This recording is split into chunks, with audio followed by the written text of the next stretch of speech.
우리 찬송가 302장으로 함께 찬양하시겠습니다.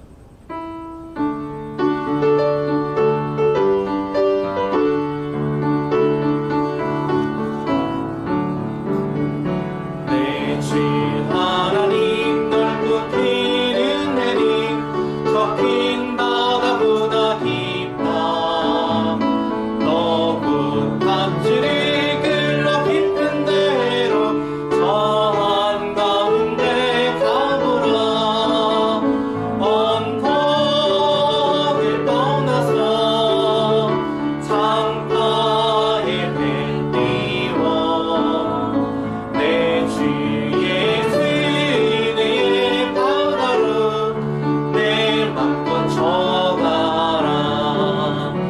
왜 너 인생은 언제나 거기서 적힌 바다 물결 보고 그 민모르는 깊은 바다 속을 한 번 헤아려 안도나. 언덕을 떠나서 창가에 배 띄워 내 주 예수 은혜의 바다로 내 맘껏 져가라. 많은 사람이 얕은 밀가에서 적힌 바다 가려다가 찰싹거리는 작은 파도 보고 나 입양하여 못가네. 언덕을 떠나서 창가에 배 띄워 내 주 예수 은혜의 바다로 내 맘껏 져가라. 자국 가거라 이제 곧 가거라. 적힌 은혜 바다 향해 자국 내도는 저 깊은 데로 가라. 망망한 바다로 언덕을 떠나서 창가에 배 띄워 내 주 예수 은혜의 바다로 내 맘껏 져가라. 우리 620장으로 찬양드립니다.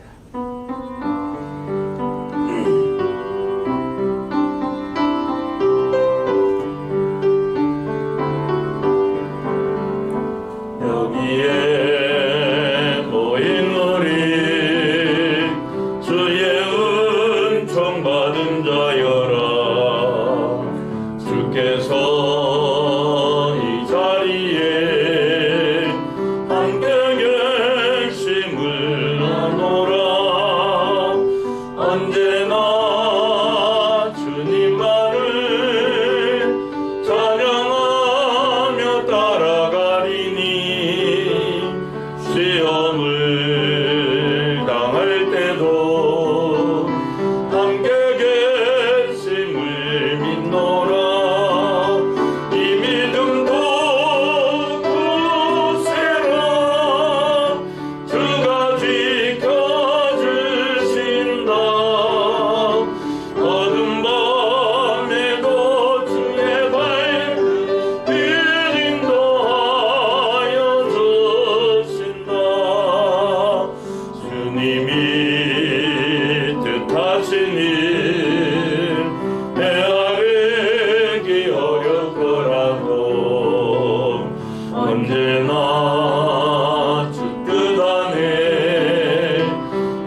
외치신다.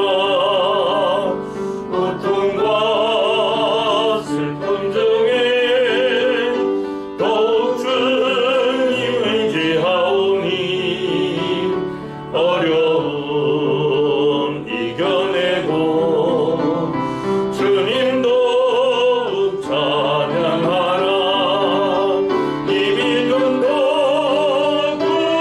굳세라.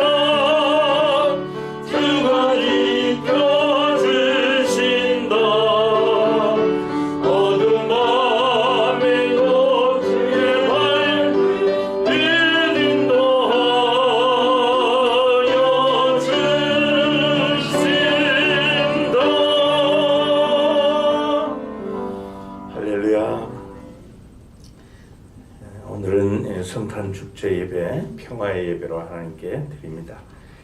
예수님께서 이 세상에 평화의 왕으로 오셔서 전쟁과 단절과 미움으로부터 우리 인간을 자유하게 하셨습니다. 성탄은 이 평화의 메시아를 주신 하나님의 선물이요, 평화의 메시아에 대한 기다림입니다. 평화의 메시아로 오신 예수님께서 오늘 예배 가운데 임재하셔서 우리 모든 예배자에게 평화를 주실 줄 믿습니다. 하나님께 더욱 집중하시기 바랍니다. 촛불 전화가 있겠습니다.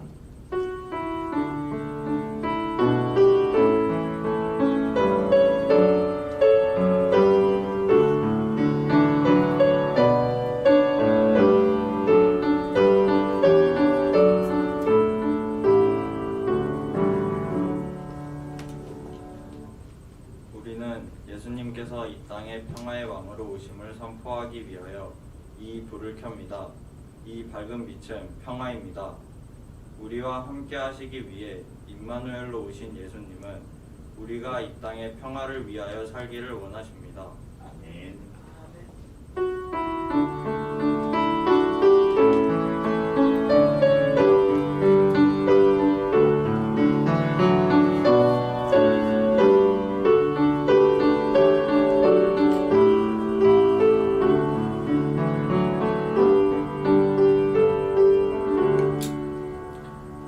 같이 자리에서 일어나셔서 인내 찬양 626장으로 찬양 드립니다.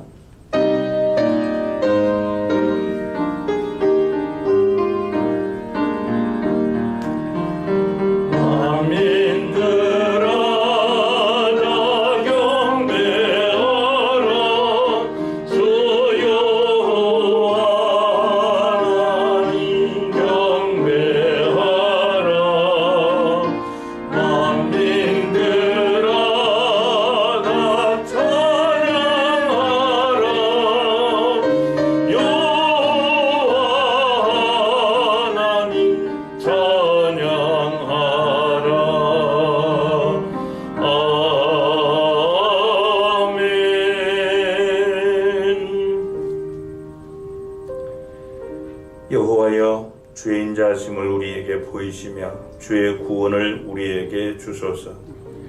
내가 하나님 여호와께서 하실 말씀을 들으리니 무릇 그의 백성 그의 성도들에게 화평을 말씀하실 것이라.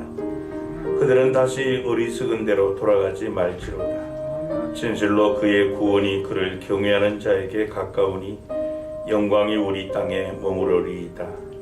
인애와 진리가 같이 만나고 의와 화평이 서로 입맞추었으며 진리는 땅에서 솟아나고 의는 하늘에서 굽어보도다. 여호와께서 좋은 것을 주시리니 우리 땅이 그 산물을 내리로다. 하나님은 영이시니 예배하는 자가 영과 진리로 예배할지니라. 아멘. 희망의 메시아, 평화의 메시아, 사랑의 메시아, 기쁨의 메시아이신 예수 그리스도를 보내주신 하나님께 영광과 찬양과 경배를 드리나이다. 희망과 평화와 사랑과 기쁨의 메시아를 기다리며 성탄 축제의 예배로 하나님께 영광 돌립니다. 오늘 하나님께 예배하는 모든 성도가 하나님을 사랑하는 마음과 또 목숨과 뜻과 힘을 다해 전심으로 예배하도록 이끌어 주옵소서. 예배를 통해 오직 하나님 아버지께만 영광이 되게 하옵시고 하나님께서 예배 가운데 임재하셔서 예배하는 모든 예배자에게 하나님의 감동과 치유와 복을 허락하여 주옵소서. 특별히 평화의 메시아로 오신 주님께서 좌절과 고통과 불안과 우울함이 있는 성도들과 세상 사람들에게 주님의 참된 평화를 주옵소서. 평화의 메시아로 오신 주 예수 그리스도의 이름으로 기원합니다. 아멘. 영광 찬송 6장과 또 찬미예수 175번으로 찬양드립니다.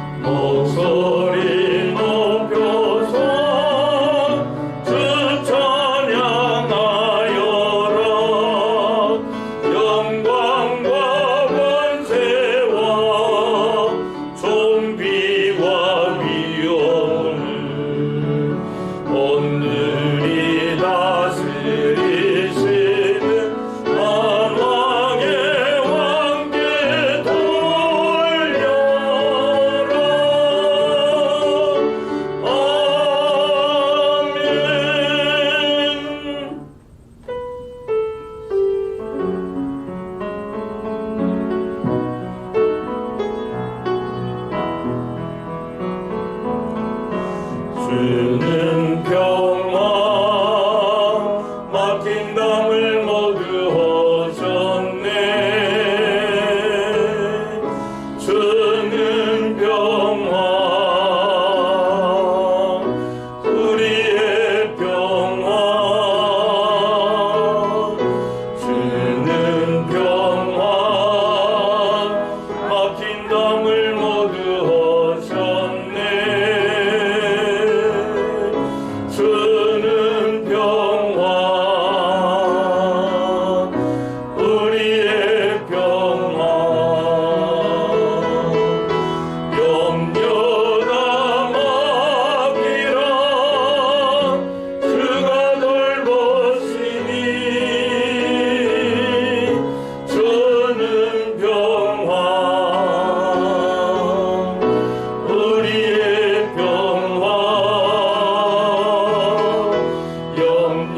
염려가 막히라 주가 돌보시니 주는 평화 우리의 평화.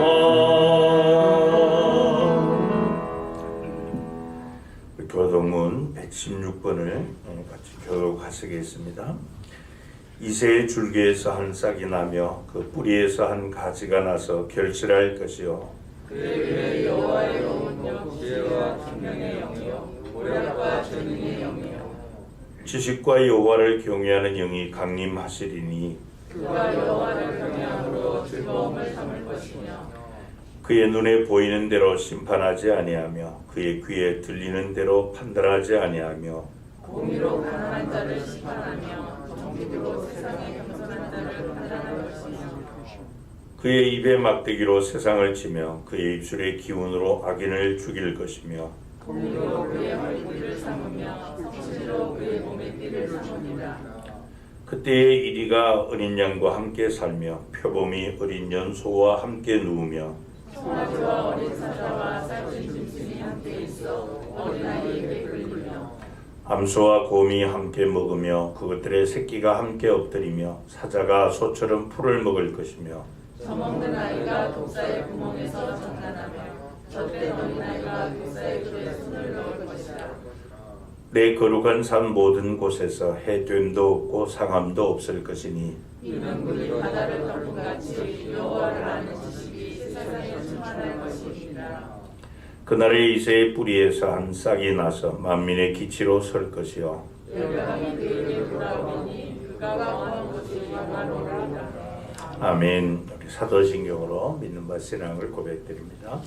전능하사 천지를 만드신 하나님 아버지를 내가 믿사오며 그 외아들 우리 주 예수 그리스도를 믿사오니 이는 성령으로 잉태하사 동정녀 마리아에게 나시고 본디오 빌라도에게 고난을 받으사 십자가에 못 박혀 죽으시고 장사한 지 사흘 만에 죽은 자 가운데서 다시 살아나시며 하늘에 오르사 전능하신 하나님 우편에 앉아 계시다가 저리로서 산자와 죽은 자를 심판하러 오시리라. 성령을 믿사오며 거룩한 공예와 성도가 서로 교통하는 것과 죄를 사하여 주시는 것과 몸이 다시 사는 것과 영원히 사는 것을 믿사옵나이다. 아멘. 자리에 앉으셔서 찬송가 146장으로 찬양 드리시겠습니다.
장로님께서 대표교도인데 주시겠습니다.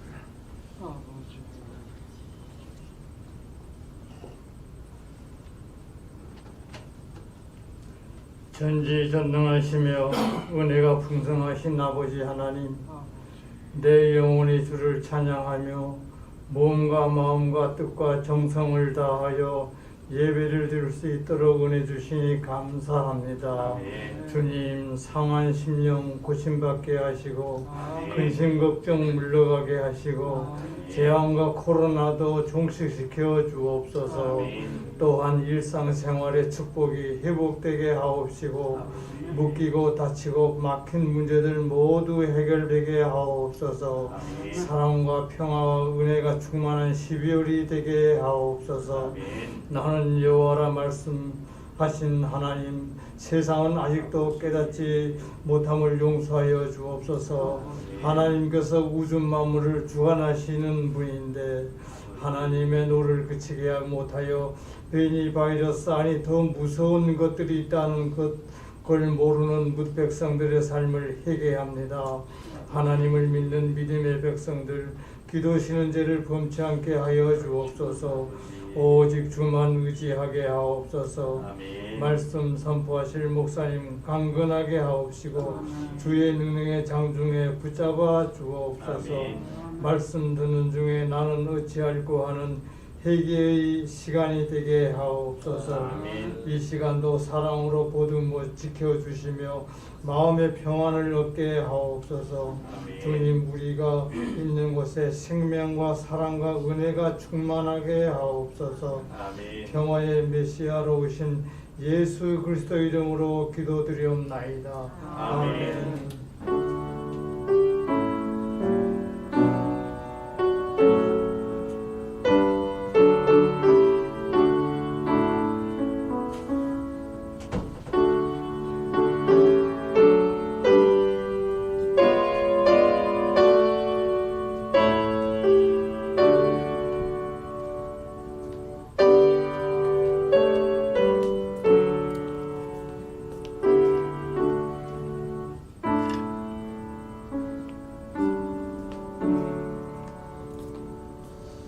다시 일어나셔서 찬양 1장 찬송하시며 봉헌하시겠습니다.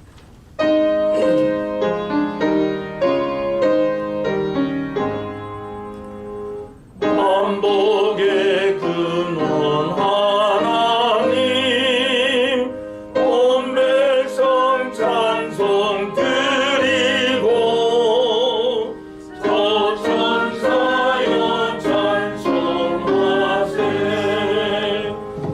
찬송 성부 성자 성령 아멘. 자리에 앉으시겠습니다. 봉헌 기도 드립니다. 언제나 우리가 구하는 것이나 생각하는 것보다 더 풍성하게 공급해 주시며 모든 것 합력하여 선을 이루시는 사랑 많으신 하나님 아버지, 우리의 삶 가운데 또 하나님의 것을 구별하여 드릴 수 있는 믿음 허락하여 주셔서 감사합니다. 비록 경제적 어려움이 있다 할지라도 또 하나님 앞에 예배하며 하나님께 봉헌할 수 있는 것들을 구별하여 주 앞에 봉헌하게 하시니 감사합니다. 이 시간 하나님께서 주셔서 누리게 하신 것들 가운데 믿음으로 11조 예물을 드립니다. 드리는 손길 위에 복을 주시고 하늘의 문이 열리는 감격으로 삶의 현장에 나아가 하나님의 자녀답게 살게 하시고 하나님의 영광 위에 더욱 전심전력하도록 만사에 구비된 은혜와 복을 다하여 주옵소서. 저들의 마음에 하나님께서 늘 함께하여 주시고 그리스도 예수 안에서 더 풍성한 삶을 누릴 수 있도록 믿음의 복을 더하여 주옵소서. 지금까지 우리에게 베풀어 주신 하나님의 은혜에 감사하며 예물 드립니다. 성도님들의 삶 가운데 범사에 감사할 수 있는 믿음 주셔서 감사로 하나님을 영화롭게 하는 그런 예배자로 살게 하옵소서. 주님께서 사랑하여 자신을 주신 그 교회를 우리 또한 사랑하는 마음으로 전도기여금과 비전시아 등금을 드립니다. 땅끝까지 생명의 복음을 전하라고 하신 말씀에 순종하여 믿음의 예물을 드립니다. 특별히 우리 지교인 반타포 교회 어려운 성도들을 위하여서 또 섬기는 사랑의 예물을 드리게 하시니 감사합니다. 하나님의 성전을 건축하고자 건축헌금 드립니다. 또 땀 흘려 얻은 것 가운데 구별하여 주일헌금을 드립니다. 드린 손길들 기억하여 주시고 만물을 충만하게 하시는 교회 머리 되신 주님의 그 충만함이 하나님의 교회를 통하여 우리 성도님들에게 그대로 공급되게 하옵소서. 오늘도 이 일에 헌신할 일꾼들, 예물 관리하는 재정분들에게 지혜와 총명을 주시고 하나님께서 주신 은사를 따라 또 부름에 합당한 사명의 삶을 사는 성도들의 사랑의 수고와 섬김을 주께서 일일이 기억하여 주시고 헌신하는 땀방울 하나님의 역사하심 가운데 삶을 윤택하게 하는 복된 씨앗이 되게 해 주옵소서. 특별히 병약하여 주의 전을 찾지 못한 우리 성도들 치유의 강선 허락하여 주시고 또 삶의 어떠한 형편 가운데서든지 하나님 앞에 예배하는 일에 더욱더 전심전력하게 하옵소서. 우리의 화목 제물로 오신 우리 주 예수 그리스도의 이름으로 기도하옵나이다. 아멘. 성경 말씀 신약 성경 마가복음 10장 32절부터 34절까지.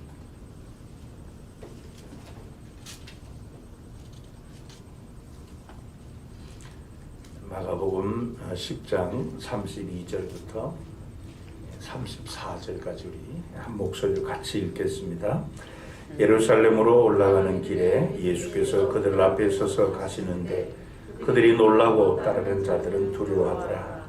이에 다시 12 제자를 데리시고 자기가 당할 일을 말씀하여 이르시되 보라 우리가 예루살렘에 올라가노니 인자가 대제사장들과 서기관들에게 넘겨지매 그들이 죽이기로 결의하고 이방인들에게 넘겨주겠고 그들은 능욕하며 침뱉으며 채찍질하고 죽일 것이라. 그는 3일 만에 살아나리라 하시니라. 아멘. 잠시 기도드리시고 말씀 나누도록 하겠습니다.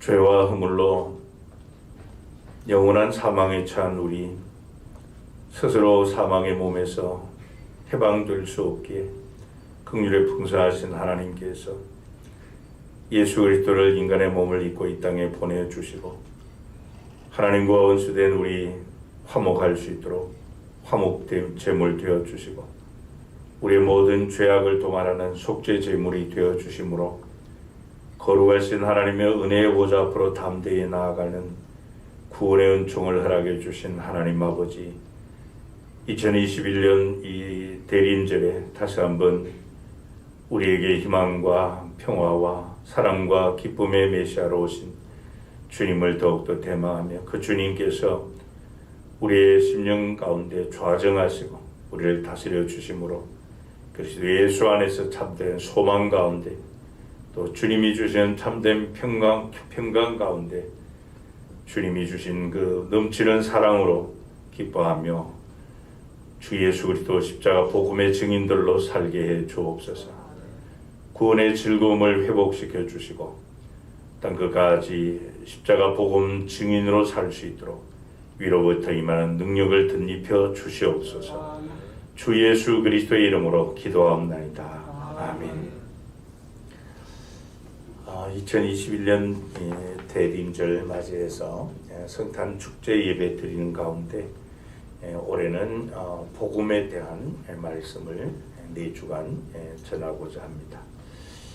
그래서 지난 주간에는 구원의 복음에 대한 하나님께서 우리에게 구원의 복음을 주시기 위해서 예수 그리스도를 보내주심에 대해서 말씀을 나누었습니다. 오늘은 예수님의 복음에 대한 말씀을 드리고자 합니다. 성경에 보면은 이 제자라고 하는 표현도 있고 동일 인물들을 사도라 그렇게 표현을 하는데요. 제자는 이 예수님께로부터 부름을 받은 자들을 제자라 그렇게 표현을 하고요. 사도라고 할 때는 보냄을 받은 자라고 하는 그런 의미가 있습니다. 예수님으로부터 이 보냄을 받은 사도들의 그 설교 중심을 보면은 언제나 주 예수 그리스도였고 그들의 설교의 목적도 보면은 예수 그리스도를 전파하는 것이 목적이었습니다.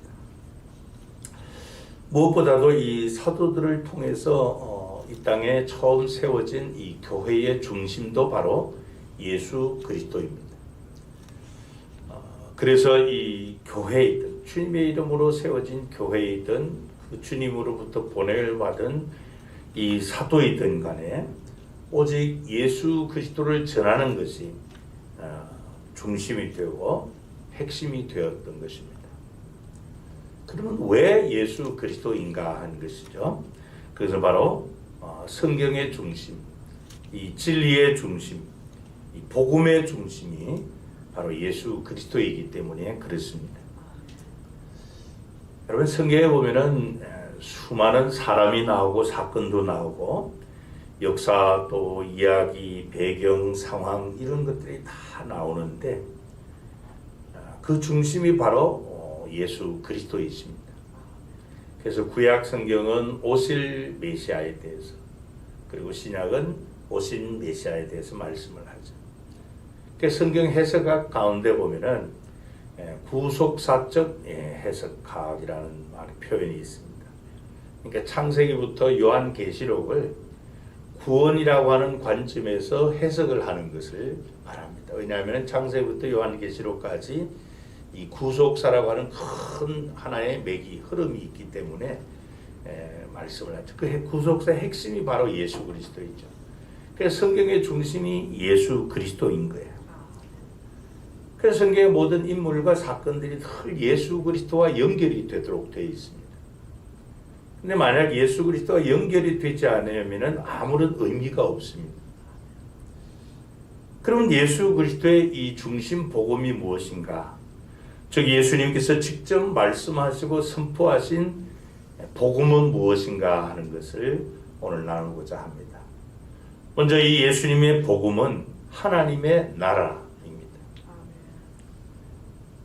예수님께서 공생애를 시작하시며 전파하신 말씀이나 끝이나 말씀 전체의 핵심은 이 하나님의 나라, 즉 이 천국에 대해서 전파하셨습니다. 마태복음 4장 17절에 보면은 이때부터 예수께서 비로소 전파하여 이르시되 회개하라. 무엇이 가까이 왔다고요? 천국, 하나님의 나라가 가까이 왔느니라 하시더라. 예수님의 이 공생의 사역의 일성 첫 번째 말씀이 회개하라, 천국이 가까이 왔다 하는 말씀입니다. 또 23절에도 보면 예수께서 온 갈릴리에 두루 다니사 그들의 회당에서 가르치시며 천국 복음을 전파하시며 백성 중에 모든 병과 모든 약한 것을 고치셨다. 그렇게 말씀하죠. 뿐만 아니라 마태복음 5장, 6장, 7장을 우리는 산상수훈이라고 말씀을 하는데요. 이 예수님의 산상수훈의 그 중심도 바로 천국, 하나님 나라입니다. 마태복음 5장 3절에 보면 심령이 가난한 자는 복이 있나니 천국이 그들의 것이며, 심령이 가난한 자 위에 하나님의 나라가 임한다는 겁니다. 하나님께서 다스리시는 그런 심령으로 바뀐다는 거예요. 또 10절에 보면 의를 위해 박해를 받은 자는 복이 있나니 천국이 그들의 것입니다. 그러니까 예수님의 이 팔복 강화의 핵심도 바로 하나님 나라, 천국이었습니다. 그리고 마가복음 1장 14절 15절에 보면은 요한이 잡힌 후 예수께서 갈릴리에 오셔서 하나님의 복음을 전파하여 이르시되 때가 찼고 하나님 나라가 가까이 왔으니 회개하고 복음을 믿으라 하시더라 그랬습니다. 또 누가복음 4장 43절에 보면 예수께서 이르시되 내가 다른 동네들에서도 하나님의 나라 복음을 전하여야 하리니 나는 이 일을 위해 보내심을 받았노라 그랬습니다. 그리고 마지막 복음서인 요한복음 3장 3절부터 5절에 보면 예수께서 대답하여 이르시되 진실로 진실로 내게 이르노니 사람이 거듭나지 아니하면 하나님의 나라를 볼 수 없느니라. 니고데모가 이르되 사람이 늙으면 어떻게 날 수 있사옵나이까? 두 번째 모태에 들어갔다가 날 수 있사옵나이까? 예수께서 대답하시되 진실로 진실로 내게 이르노니 사람이 물과 성령으로 나지 아니하면 하나님의 나라에 들어갈 수 없느니라. 여러분 이렇게 이 사복음서에서 예수님이 가장 중심으로 말씀하신 복음이 바로 하나님의 나라, 천국이었습니다. 그러니까 예수님의 이 공생의 사역 시작에서부터 이 갈릴리에서 행하셨던 최초 선포된 이 말씀도 바로 하나님의 나라, 천국이었습니다. 그러니까 하나님의 나라가 세워지는 것, 이것이 예수님의 설교의 첫 번째 핵심이었다는 것이죠. 그러면 하나님의 나라가 임한다, 하나님의 나라가 세워진다라고 하는 의미는 바로 하나님께서 주권적으로 다스리시고 통치하시는 나라를 의미합니다. 그러니까 예수님은 이 세상이 속히 하나님에 의해서 세워지는 나라, 하나님에 의해서 다스림받는 그런 나라가 되기 위해서 온 열정을 쏟으셨고 긴급하게 3년 반 동안 바로 이 하나님 나라 복음을 선포하신 것입니다. 그래서 우리가 복음서에 보면 예수님의 비유이든 기도이든 또 그 말씀을 전하는 곳이 산이든 또 들판이든 호숫가이든 대상이 나라이든 어떤 대상과 상관없이 우리 주님의 말씀을 전하실 때마다 의도적으로 하나님의 나라 하나님 나라 복음을 선포하셨습니다.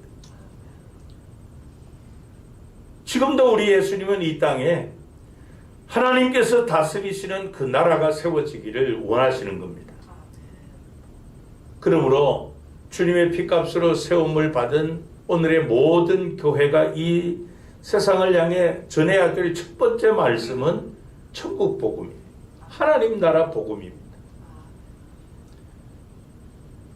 이 세상을 그냥 지금보다 더 살기 좋은 나라, 행복한 세상 만드는 것, 그것이 예수님께서 원하시는 세상 디자인이 아니에요. 예수님은 이 세상, 이 모든 사람이 하나님의 다스림 가운데 순복하며 살기를 원하시는 겁니다. 하나님께서는 이 땅 구석구석까지 당신이 간섭하시고 복을 주시는 그런 천국이 임하고 세워지기를 원하십니다. 왜냐하면 그 하나님께서 주권적으로 다스리시면 평화가 오기 때문에. 진정한 자유가 있습니다. 하나님이 다스리시면 참된 안식이 옵니다. 만물의 회복의 역사가 일어납니다. 하늘에 신령한 것들이 임하게 되기 때문이에요. 그래서 여러분, 내 심령, 내 이 중심에 누가 나를 다스리느냐, 누가 이 세상을 다스리느냐에 따라서 삶과 죽음이 결정됩니다. 행복과 불행이 결정돼요. 어느 나라이든 그 나라의 흥망성쇠는 인류와 역사의 주관자이신 하나님의 주권적 섭리 가운데 결정이 됩니다. 그래서 한 개인은 물론이고 어느 나라와 민족 그리고 세계의 역사의 주관자는 오직 하나님이십니다. 하지만 안타깝게도 오늘의 대부분 교회가 주님이 그토록 원하셨던 제1성으로 외치셨던 천국 복음보다도 그저 이 세상에서 잘 되고 또 잘 사는 거기에 모든 초점을 맞추고 있어요. 그래서 대부분 설교자의 설교 내용이 이 세상에서 부귀영화를 누리고 성공하고 번영하고 축복 이러한 것에 맞춰져 있어요. 왜냐하면 그것을 사람들이 원하기 때문이죠. 결국 중심이 하나님 중심이 아니라 이 사람 중심의 교회로 그렇게 자꾸 바뀌어져 간다는 겁니다. 그러나 여러분, 우리가 기억해야 될 것은 사람이 다스리는 나라는 진정한 평화 안식이 있을 수가 없어요. 그게 전쟁과 싸움, 다툼, 분열밖에 없습니다. 이 세상의 통치자는 사람이 아니라 하나님이시라는 겁니다. 이사야 45장 7절에 보면 나는 빛도 짓고 어둠도 창조하며 나는 평안도 짓고 환난도 창조하나니 나는 여호와라 이 모든 일을 행하는 자니라 하였노라 그랬습니다. 하나님께서 주관자이세요. 그 하나님의 다스림을 반대하고 대적하는 세력이 이 악한 세력들 아닙니까? 그래서 바울이 에베소서 6장 12절에 말씀을 합니다. 우리의 씨름은 혈과 육을 상대하는 것이 아니요 통치자들과 권세들과 이 어둠의 세상 주관자들과 하늘에 있는 악의 영들을 상대합니다. 하나님의 나라를 대적하는 이 악한 세력들을 대적하는 것이 우리 그리스도인들이라는 겁니다. 근데 여러분, 이렇게 하나님의 나라가 세워지게 하는 것, 하나님의 나라가 임하게 하는 것이 예수님의 복음입니다. 하나님께서 주권적으로 통치하시는 구원받는 세상을 위해서 우리 하나님께서는 예수 그리스도를 평화의 메시아로 보내주셨습니다. 그래서 평화의 메시아신 예수 그리스도를 통해서 하나님의 나라가 세워지기를 우리 하나님은 원하시는 것이죠. 그래서 오늘의 교회와 성도는 바로 이 하나님의 나라를 갈망하는 이 복음을 전해서 하나님께서 다스리심으로 말미암아 임하는 그 하나님 나라가 세워지는 일에 우리가 중심이 되고 전심전력해야 할 줄로 압니다. 그래서 여러분, 교회는 세상 사람들을 향해서 이 세상이 전부가 아니다 하는 것을 가르치고 훈련해야 될 필요가 있습니다. 여러분, 예수님께서 이 세상에 계실 때 왜 그토록 순환을 많이 당하셔야만 했습니까? 그것은 바로 인간이 다스리는 나라가 아니라 하나님 나라 복음을 전파하셨기 때문에. 여러분, 그렇기 때문에 교회가 이 사실을 모르면은 교회는 존재 가치를 잃어버리는 것과 같습니다. 교회는 무엇 하는 곳이냐? 하나님 나라 속성을 보여주는 것이 교회예요. 그래서 그 하나님 나라 속성을 보여주는 것을 교회의 최고의 가치로 삼는 이유가 바로 그것이에요. 에베소서 1장 21절부터 23절을 봅니다. 모든 통치와 권세와 능력과 주권과 이 세상뿐 아니라 오는 세상에 일컫는 모든 이름 위에 뛰어나게 하시고 또 만물을 그의 발 아래 복종하게 하시고 그를 만물 위에 교회의 머리로 삼으셨느니라. 교회는 그의 몸이니 만물 안에서 만물을 충만하게 하시는 이의 충만함이니라. 그럼 교회의 개념과 사회의 개념, 이 세상의 개념이 다른 그 말씀이 바로 이 말씀입니다. 교회와 세상은 속성도 다르고 구조도 다르다는 겁니다. 그리고 우리가 이 말씀을 읽어도 감동이 되는 이유가 뭔가 하면은 바로 주님이 피로 사신 그 교회를 예수 그리스도를 통해서 충만하도록 성취하셨다는 거예요. 그래서 하나님의 교회는 속성과 구조 자체가 하나님 나라를 보여주는 것으로 그렇게 되어 있다는 것입니다. 그래서 예수님의 첫 번째 복음이 바로 하나님의 나라입니다. 하나님의 나라가 임하도록. 그래서 저와 여러분들의 심령에도 또 가정에도 산업에도 우리 민족에도 이 세상에 하나님께서 다스리시는 나라가 임함으로 말미암아 하나님이 주시는 참된 평화, 참된 안식과 진정한 자유와 만물의 회복과 하늘의 신령한 은혜가 임하는 그런 복음의 나라를 세울 수 있기를 바랍니다. 두 번째로 예수님의 복음은 그리스도의 십자가입니다. 여러분, 예수님의 십자가는 예수님의 복음 가운데서 빼놓을 수 없는 핵심입니다. 중심입니다. 이미 예수님께서는 이 공생의 기간 동안에 제자들에게 복음서에 보면은 4번이나 예수님이 예루살렘에 올라가 많은 고난을 받고 십자가에 죽으시고 돌아가시고 그리고 부활하신다는 이 사실을 다 말씀해 주셨고 또 당신이 말씀하신 그대로 십자가에 달려 돌아가셨습니다. 그리고 초대 교회 시대, 이후 시대, 오늘의 시대까지 이 십자가는 복음의 가장 핵심, 가장 중심이 되어 있습니다. 그래서 사도행전 2장 36절에 보면 오순절에 임한 성령의 충만함을 받은 사도 베드로가 이렇게 설교합니다. 그런즉 이스라엘 온 집은 확실히 알지니 너희가 십자가에 못 박은 이 예수를 하나님이 주와 그리스도가 되게 하셨느니라. 그렇게 말씀합니다. 또 4장 10절에도 보면 너희와 모든 이스라엘 백성들은 알라 너희가 십자가에 못 박고 하나님이 죽은 자 가운데서 살리신 나사렛 예수 그리스도의 이름으로 이 사람이 건강하게 되어 너희 앞에 섰느니라. 그러니까 초대 예루살렘 교회와 이 사도들의 고백은 언제나 예수 그리스도의 십자가였습니다. 뿐만 아니라 사도 바울의 신앙의 중심도 바로 이 십자가에 못 박히신 예수 그리스도였습니다. 특별히 우리가 이 바울 서신에 보면은 이 바울은 예수님의 십자가에 대해서 5가지 핵심을 말하고 있는데 첫 번째가 예수님의 십자가는 우리가 지난주에 생각해 보았던 것처럼 믿는 모든 자에게 구원을 주시는 하나님의 능력이다. 그렇게 말씀해요. 두 번째로 예수님의 십자가는 그가 그리스도라고 하는 징표다. 그렇게 말씀해요. 또 세 번째 예수님의 십자가는 예수의 사람이 되는 증거다. 그렇게 말씀을 해요. 네 번째로 예수님의 십자가는 하나님과 원수된 우리가 하나님과 하나 되게 하셨다. 그렇게 말했습니다.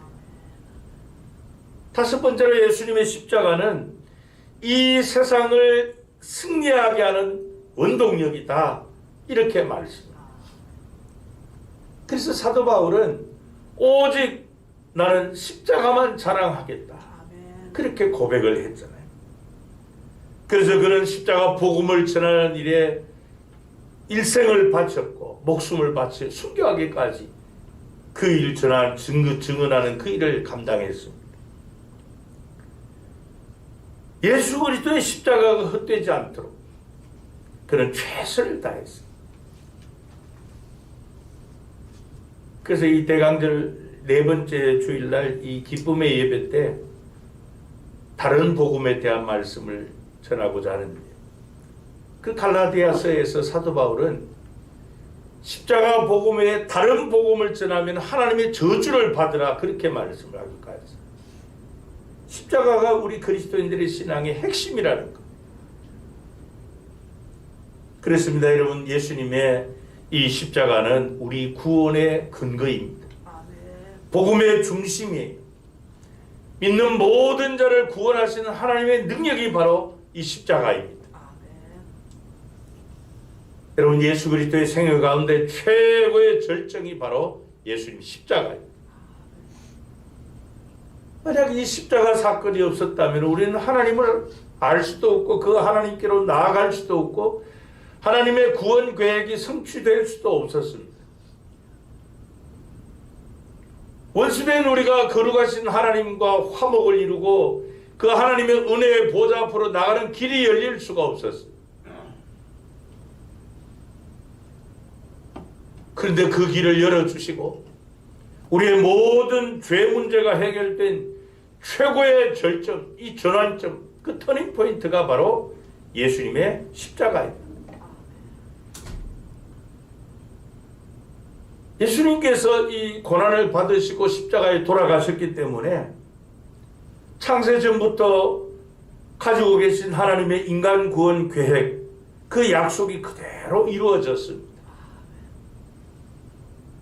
그래서 여러분, 우리는 예수 그리스도의 십자가를 바라보면서 그 십자가에 담긴 하나님의 공의, 하나님의 사랑, 하나님의 지혜를 발견해야만 합니다.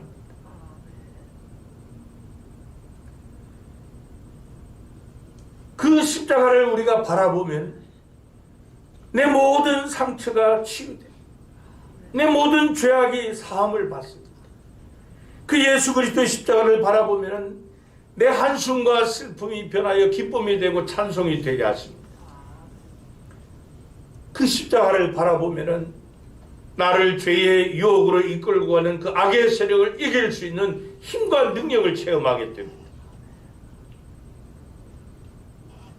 뿐만 아니라 우리가 예수님이 당하신 그 십자가를 바라보면서 우리도 신앙생활을 가는데 믿음 때문에 고난을 겪을 때 회피하거나 도망다니는 것이 아니라 기쁨으로 나의 십자가 짊어지고 그 주님의 뒤를 더 깊이 가까이 따라가게 되는 것입니다. 그래서 날마다 우리가 내가 죽는 그 십자가의 경험이 최고의 신앙입니다. 그래서 예수님이 전하신 이 복음의 중심, 그게 바로 그리스도의 십자가라는 것입니다.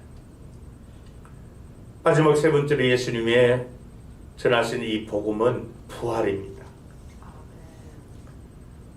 여러분, 예수님의 순환과 십자가는 그 자체가 최후의 목적이 아닙니다. 예수님이 십자가에 달려 돌아가심으로 끝이 아니라는 그 말씀이에요. 예수님이 그리스도이심을 성취하신 것, 그것이 바로 십자가의 죽음과 부활 복음입니다. 그리스도 예수의 이 복음의 성취, 그것을 바로 우리가 부활로 믿는 것이죠. 그래서 교회의 시작도 예수님의 부활로부터 시작이 됩니다. 그래서 주님의 이름으로 세워진 교회에 모인 성도들을 부활 공동체라고 말씀을 합니다. 여러분, 예수님의 복음인 이 부활 신앙이 얼마나 위대한 능력을 가졌는가, 왜 이 부활이 예수님의 복음인가 하는 것을 우리가 성경을 통해서 좀 익히 알아야 될 줄 압니다. 사실 예수님께서 순환 받으시고 십자가에 돌아가셨을 때 주님을 따르던 그 제자들을 위시해서 많은 사람이 다 절망과 슬픔 가운데 빠졌습니다. 왜냐하면 예수님의 시대는 이제 끝이 난 줄로 알았죠. 그래서 세상의 권력자들, 세상 물리적 힘에 의해서 지배받는 그런 세상이 도래된 줄로 알았습니다. 그도 그럴 것이, 나무에 달려 죽은 예수님이 저주의 십자가, 저주의 죽음을 당하셨기 때문에 이제는 그런 더 이상 이런 능력이나 권세를 행하실 수 없다, 이렇게 판단해서 십자가를 지신 주님을 뒤로 하고 다 뿔뿔이 흩어지고 도망가 버렸습니다. 근데 예수님께서 장사되신 지 3일 만에 주일 아침에 놀라운 소식이 들려옵니다. 그분이 다시 살아나셨다는, 부활하셨다는 겁니다. 예수님께서 살아계실 때 이 부활에 대해서 요한복음 11장 25절 26절에 말씀을 하셨죠. 나는 부활이요 생명이니 나를 믿는 자는 죽어도 살겠고 무릇 살아서 나를 믿는 자는 영원히 죽지 아니하리니 이것을 내가 믿느냐 그랬습니다.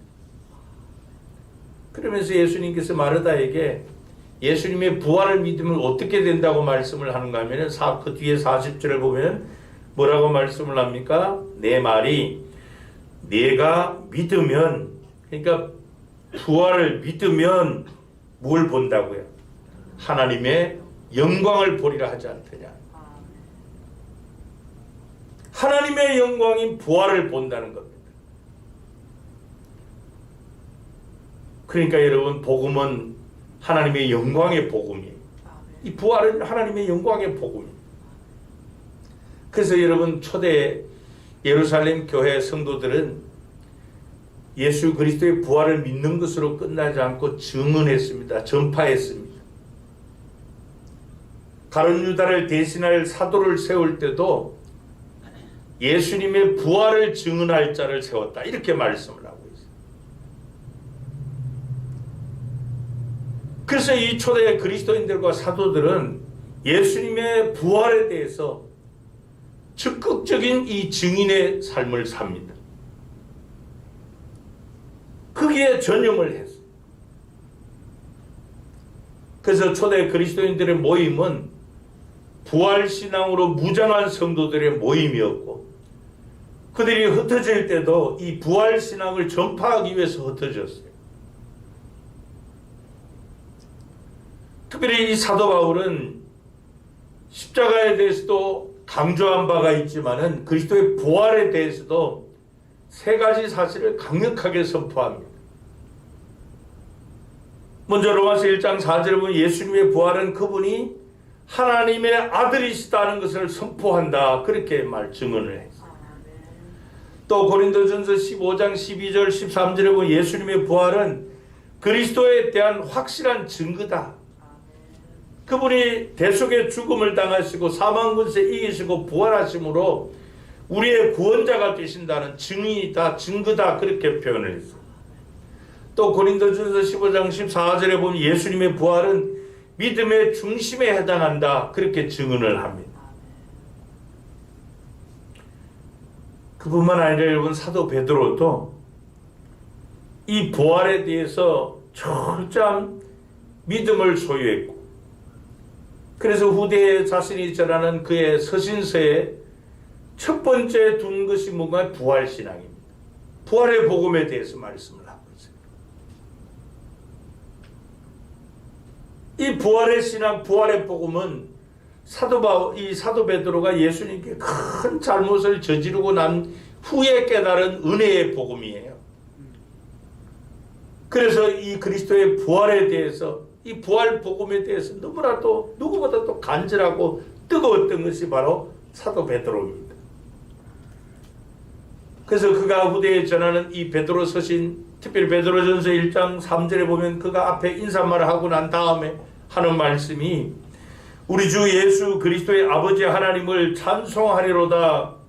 그의 많으신 긍휼대로 예수 그리스도를 죽은 자 가운데서 부활하게 하심으로 말미암아 우리를 거듭나게 하사 산 소망이 있게 하셨다. 사도 베드로가 나중에 깨달았어요. 이 부활의 복음은 하나님을 찬송하게 한다는 겁니다. 이 부활의 복음은 우리 그리스도인들에게 산 소망을 준다는 거예요. 또 이어지는 21절에 보면 너희는 그를 죽은 자 가운데서 살리시고 영광을 주신 하나님을 그리스도로 말미암아 믿는 자니 너희 믿음과 소망이 하나님께 있게 하셨다. 그렇게 말했습니다. 부활의 복음은 여러분, 세상 사람들이 이 세상에다가 소망을 두고 이 세상 것을 믿고 살지만은 부활의 복음을 가진 우리 그리스도인들은 소망을 하나님께 둔다는 겁니다. 하나님께 대한 확고한 믿음을 가지고 살게 하는 것이 부활의 복음이라는 거예요.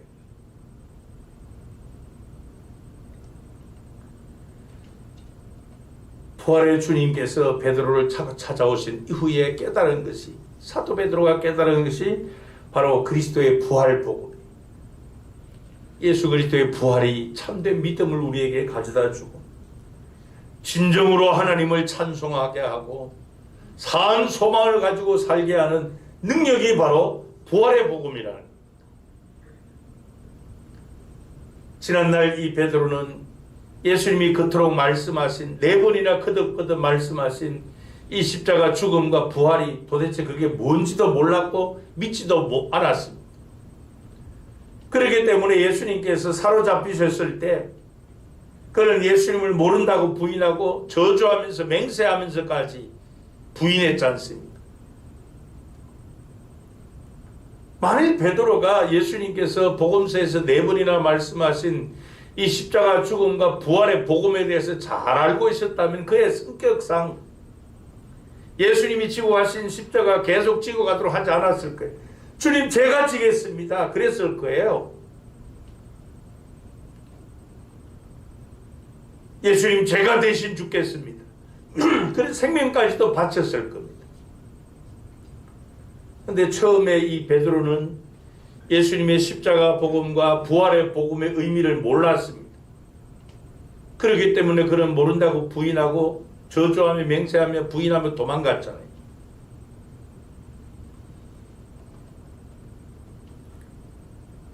그래서 어려움을 당할 때 인간적인 핑계 대면서 예수님과 아무 상관없는 사람처럼 그런 못된 제자가 되었던 거예요. 그런데 부활하신 주님께서 찾아오셔서 부활의 복음이 무엇인지 그에게 깨닫게 해주셨죠.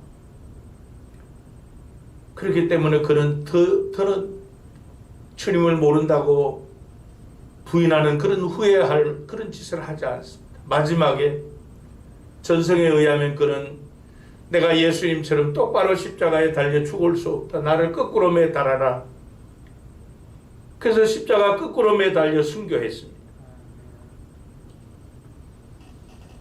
그래서 여러분, 이 예수님의 부활은 모든 믿는 자에게 굳건한 믿음을 허락해 줄 뿐 아니라 소망을 하나님께 두고 살게 하고 어떤 상황 가운데도 진정으로 하나님을 찬송하게 하는 것이 부활의 능력. 어떤 고난도 이기게 하는 승리를 가져다 주는 것이 부활의 복음입니다. 그 부활 신앙이 그렇게 만드는 거예요. 그래서 여러분, 이 부활의 복음, 부활의 신앙은 우리가 예수를 믿음으로 말미암아 구원받는 그 구원의 출발에서부터 저와 여러분이 하나님 앞에 서는 그 순간까지 그 모든 믿음의 여정에 전 과정에 개입해서 역사하고 우리에게 굳건한 믿음의 생활을 하도록 하는 것이 부활의 복음. 그래서 예수님의 부활이 우리에게 복음인 거예요. 그래서 오늘날 저와 여러분들은 이 부활의 깊은 의미, 부활절을 맞이할 때도 그래요. 이 부활의 깊은 의미, 부활신앙, 부활의 복음에 대한 확고한 신앙 고백을 가지고 있어야 됩니다. 매년마다 맞이하는 종교 행사로 부활절을 맞이해서 그렇게 해서 안 됩니다. 부활은 우리 그리스도인에게 주신 하나님의 특권이다 하는 것, 그런 믿음으로 받아들여야 됩니다. 왜 여러분 부활이 복음입니까? 바로 그리스도인을 굳게 세워지기 때문에 그래요. 그래서 이 부활은 특권의 이 신앙 복음이에요. 복음. 여러분, 예수 그리스도를 믿는 사람들은 그를 믿음으로 구원받는 것, 그것이 끝이 아닙니다. 구원은 믿음의 출발일 뿐이에요. 그 다음에 믿음의 과정이 있지 않습니까? 우리가 하나님 앞에 서는 그날까지. 끝까지 주님을 버리지 않고 도망가지 않고 어떤 상황 가운데서도 심지어 거꾸로 십자가를 지기까지라도 주님의 뒤를 따르며 주님의 길을 가게 하는 것이 바로 이 부활신앙입니다. 그래서 부활의 복음이라는 거예요. 어떤 상황 가운데서도 요동하지 않는 믿음의 생활을 하게 하는 것이 부활신앙입니다. 그래서 여러분, 예수님의 부활을 깊이 생각하면서 우리가 어떤 상황, 어떤 여건 가운데서도 믿음을 잃지 않고 굳건하게, 굳게 서서 그렇게 강하게 신앙생활을 하게 하는 거예요. 고린도전서 15장 1절에 보면요, 형제들아 내가 너희에게 전한 복음을 너희에게 알게 하노니 이는 너희가 받은 것이요 또 그 가운데 선 것이라. 여러분, 이 부활의 복음, 복음은 우리 그리스도인들을 굳게 세우게 하는 것이 복음입니다. 왜요? 그 부활신앙이 모든 환경도 다 이기게 하기 때문에. 뿐만 아니라 이 죄와 세상에 대한 승리를 선언해 주는 것이 부활 복음입니다. 여러분, 이 부활은 예수님의 승리를 상징하는 것이죠. 예수님을 십자가에 달려 죽임으로 자기들이 승리했다고 그렇게 자랑했던 이 세상은 패했습니다. 예수님이 부활하심으로 이기셨습니다. 예수님을 대적하는 이 사탄, 원수, 마귀, 사망, 저주, 이런 질병과 죄악, 세상에 뿌리를 두고 있는 이 악한 영들의 세계, 예수님이 부활을 통해서 다 패배시켰습니다. 그래서 고린도전서 15장 22절부터 26절에 보면은 아담 안에서 모든 사람이 죽은 것 같이 그리스도 안에서 모든 사람이 삶을 얻으리라. 그러나 각각 자기 차례대로 되리니 먼저는 첫 열매인 그리스도요, 다음에는 그가 강림하실 때 그리스도에게 속한 자요, 그 후에는 마지막이니 그가 모든 통치와 모든 권세와 능력을 멸하시고 나라를 아버지 하나님께 바칠 때라. 그가 모든 원수를 그 발 아래에 둘 때까지 반드시 왕노릇 하시리니 맨 나중에 멸망받을 원수는 사망이니라. 이렇게 여러분, 우리가 부활에 참여하는 것이 복이라고 그렇게 말씀을 하고 있어요. 뿐만 아니라 여러분, 이 부활의 복음은 우리가 그 부활 신앙을 가짐으로 구원받았다, 예수 그리스도의 부활을 믿는 것으로 끝나게 하는 것이 아니라 이 부활을 온 세상에 전파하게 하는 그런 하나님의 특권인 것입니다. 예수님의 부활은 우리가 믿는 목적도 있지만은 전파하는 능력이 바로 예수님의 부활 복음의 신앙입니다. 그래서 초대 그리스도인들은 예수님의 부활을 믿는 것으로 끝난 것이 아니지 않습니다. 무엇을 하든지 간에 이 예수 그리스도의 십자가와 복음을, 부활의 복음을 증언하는 그 일에, 그 사명에 생명 바쳐 헌신한 자들입니다. 왜 그렇습니까? 그들이 왜 그런 신앙을 소유하고 있었어요? 바로 십자가 복음, 또 이 부활의 복음, 하나님 나라의 복음, 그것이 바로 그들에게 진정한 승리를 가져다 주기 때문에 예수님이 전하신 하나님의 나라, 십자가, 부활 이것을 알지 못할 때 이들은 너무 초라한 모습이었어요. 막 세상 권력이 겁이 나가지고 저 문을 걸어 잠그고 다 세상 사람들을 피해서 도망가고 숨어 있었던 사람들이었어요.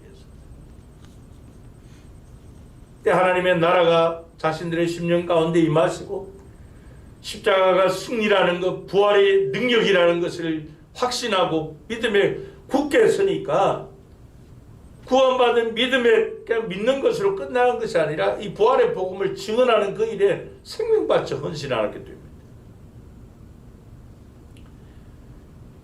그 부활의 복음을 전하면서 그들은 찬송합니다. 그 부활의 복음을 전하면서 기뻐합니다. 하나님의 영광을 보기 때문에. 그래서 사도행전 4장 33절에 보면요, 사도들이 큰 권능으로 무엇을 증언했다고 그랬습니까? 주 예수의 부활을 증언하니 어떻게 되었다고요? 결과적으로 무리가 많은 사람이 무슨 은혜를 받았습니까? 큰 은혜를 받았다고 했어요. 여러분, 이 부활 복음은 단순히 우리가 예수 믿고 구원받고 우리도 예수님처럼 영원한 생명으로 부활합니다.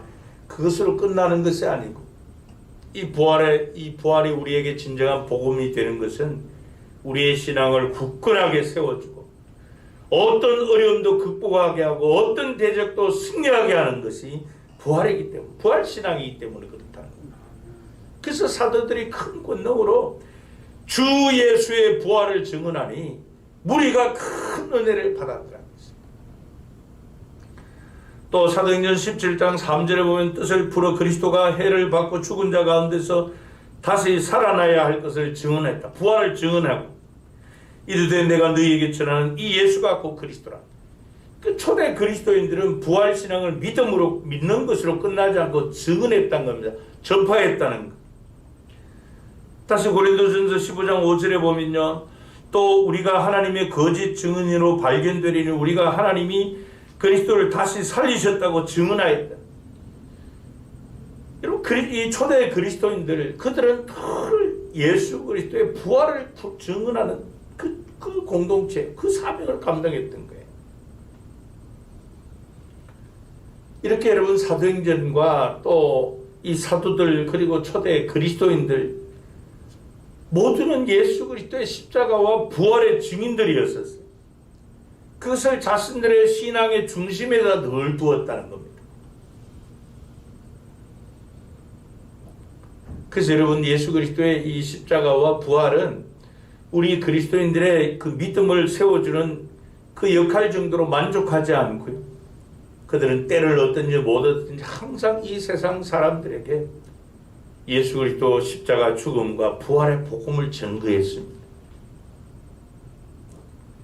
이것이 여러분 교회가 해야 될 가장 중요한 일 아닙니까?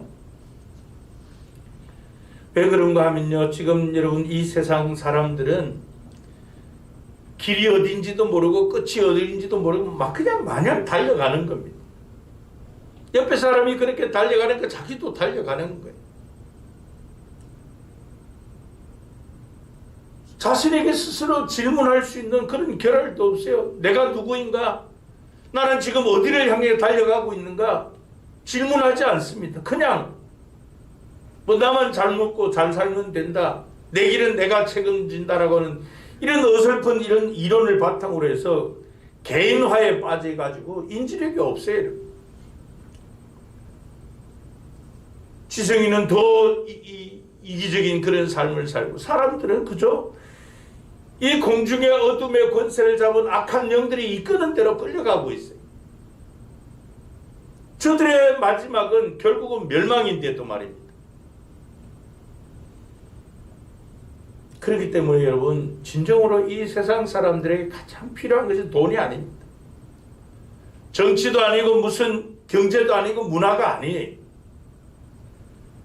저들이 진정으로 갈급해야 하는 것은 영원한 생명입니다. 진정한 자유예요. 근데 우리 주님은 진리가 너희를 자유롭게 하리라 그랬습니다. 고귀한 생명, 영원한 생명, 그것을 찾고 싶어 하죠. 자기들 올가매고 있는 이 공중의 어둠의 권세 속박 거기에서 진정으로 벗어나고 싶어 하는 거예요. 근데 답을 모르죠. 근데 예수님의 십자가와 부활이 바로 그들이 찾는 정답이에요. 답입니다. 그들은 술에 취해야만 되고 마약에 취해야만 잠을 자고 즐거움을 누리는 그런 사람들. 어떻게 해야만 벗어날 줄 모르는 자들입니다. 근데 예수 그리스도의 십자가와 부활의 복음은 그들이 진정으로 찾는 근본적인 해답을 주는 복음 아닙니다. 그들에게 진정한 생명, 진정한 자유를 가져다 주는 것이 예수님의 복음이에요. 예수님의 십자가 죽음과 복음이에요. 세상 권력에 빠져 세상 쾌락에 취해서 멸망을 향해 치닫고 있는 그들에게 하나님의 나라가 임해야만 진정한 평화와 참된 행복을 찾아올 수 있는 거 아니에요? 그래서 예수님의 복음만이 해답인 거예요. 그래서 여러분, 우리 기독교의 가장 영광스러운 그런 권위와 또 축복, 진리의 중심이 되는 메시지, 그게 뭡니까? 바로 우리 예수님의 십자가 죽음과 부활입니다. 이게 우리 기독교의 꽃이에요. 가장 영광스러운 것입니다. 그래서 우리가 오늘 본문 말씀 마가복음 10장 32절부터 34절 한번 의미를 생각하며 다시 한번 봅니다. 예루살렘으로 올라가는 길에 예수께서 그들 앞에 서서 가시는데 그들이 놀라고 따르는 자들은 두려워하더라.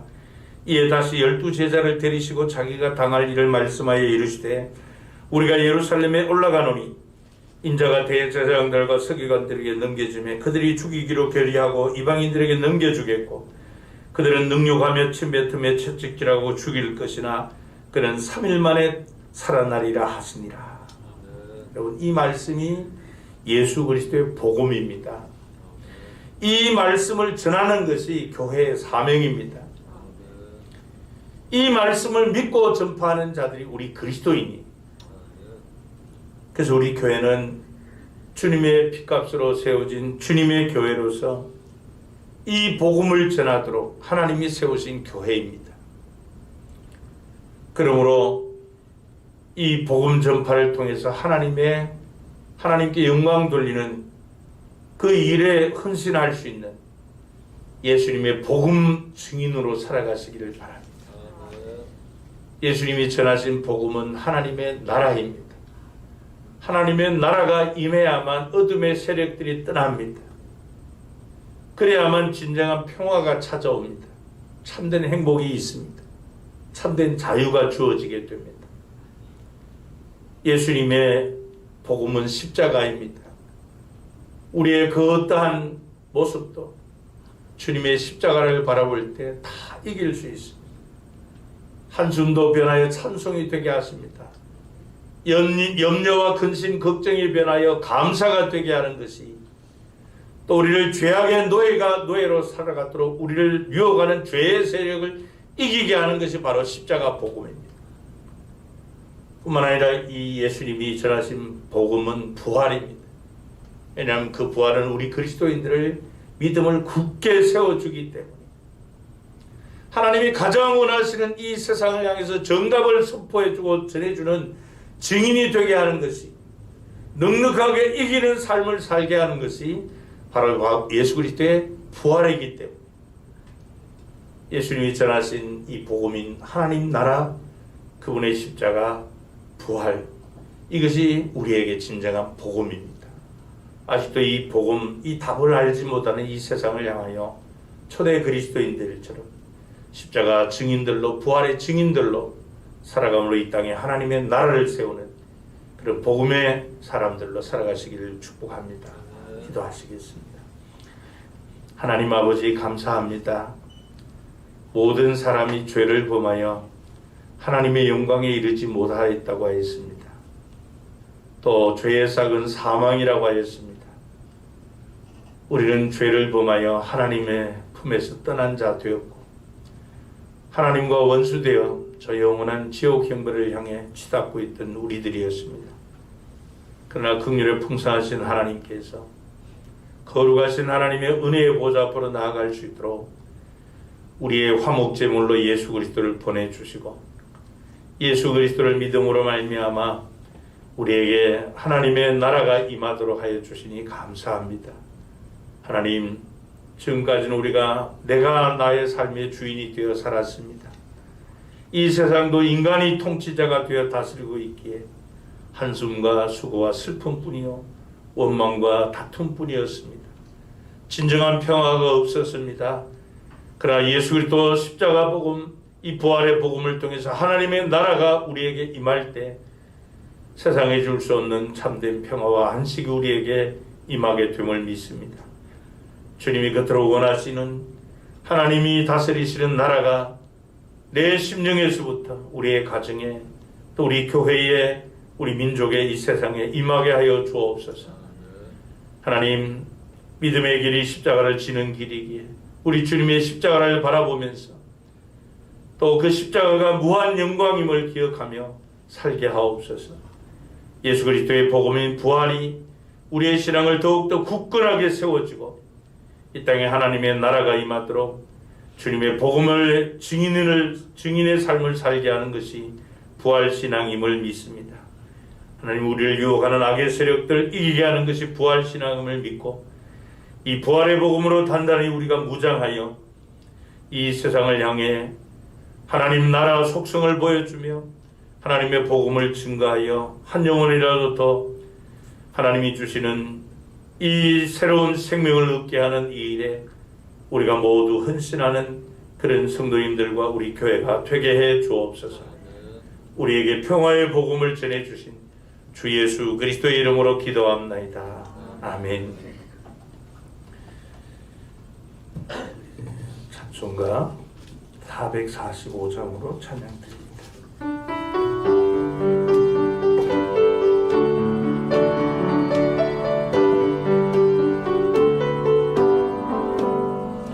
산을 넘어 언곡에 가도 길 가운데로 걸어가며 주께서 항상 지키시기로 약속한 말씀 변치 않네.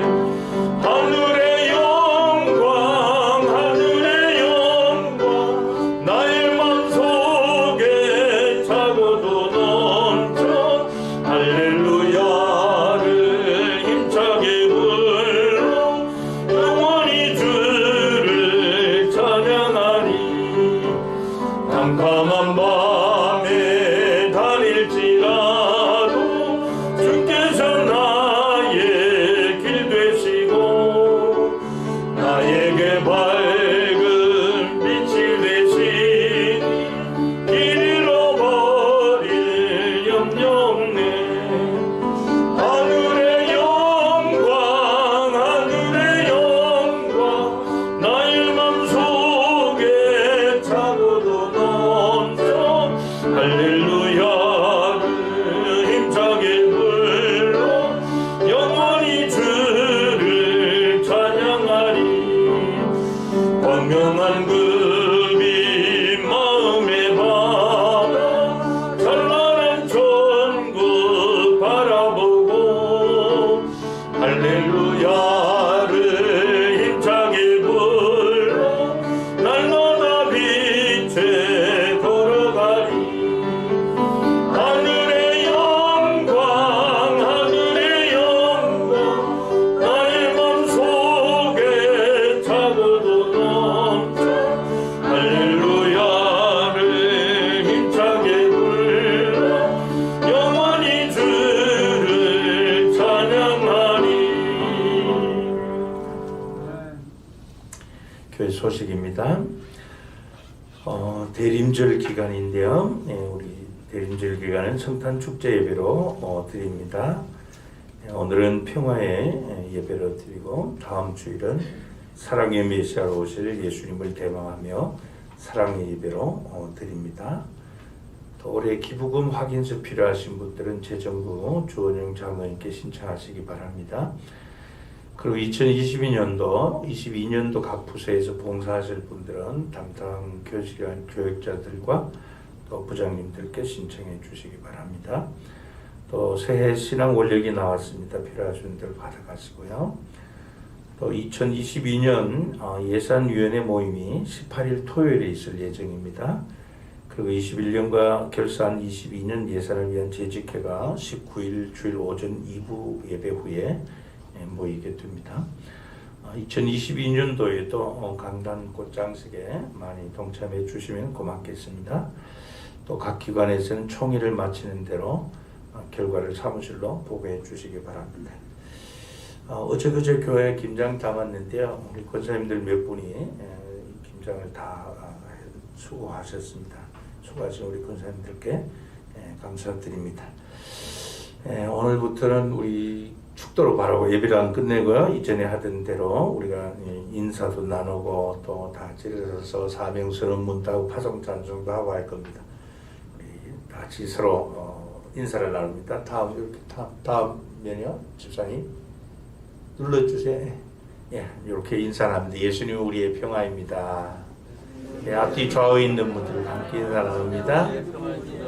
예수님 우리의 평화입니다. 우리 다 같이 일어나셔서 우리 교회 사명선언문 크게 우리 한번 선포하시고 파송 찬송 359장 1절 힘차게 부릅니다. 우리는 시작. 우리는 함께 열정으로 예배하고 사랑으로 교제하고 믿음으로 전도하고 열심으로 훈련하고 기쁨으로 사역한다. 아멘.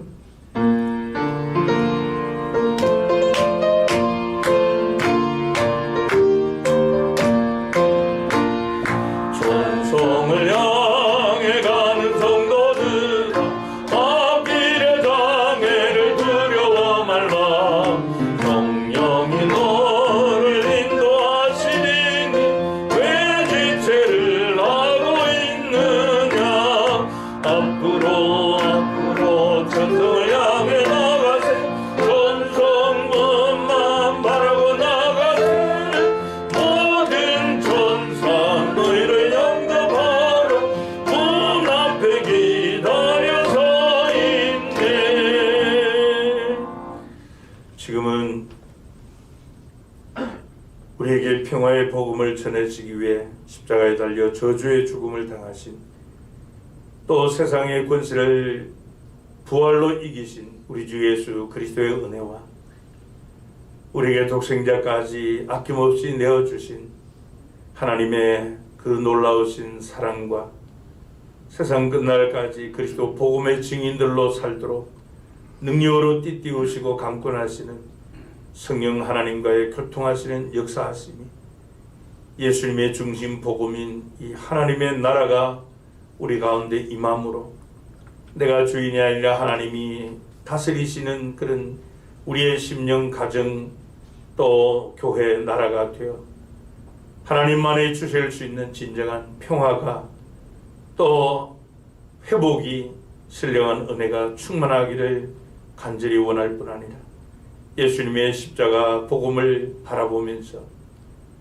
그 어떠한 슬픔도 찬송이 되게 하시고 기쁨이 되게 하시는 그런 복음의 능력, 예수 그리스도의 또한 부활의 복음, 부활의 신앙으로 믿음에 굳건하게 서서 담대하게 죄악된 세상을 이기며 이 세상 사람들이 그토록 갈망하는 근본적 해답인 우리 주 예수 그리스도를 증언하는 증인의 사명을 다하고자 다시 한번 십자가 복음, 부활의 복음, 하나님 나라 복음으로 무장하기를 간절히 소원하는 우리 모든 성도들과 성도님들의 가정과 경영하는 산업과 주님의 몸된 교회 위에 우리 지교인 반타포 교회 위에 이 시간도 생명의 복음, 부활의 복음, 십자가의 복음을 전가하는 모든 선교사님들과 그들의 사역 위에 이제로부터 영원토록 함께 있을지어다.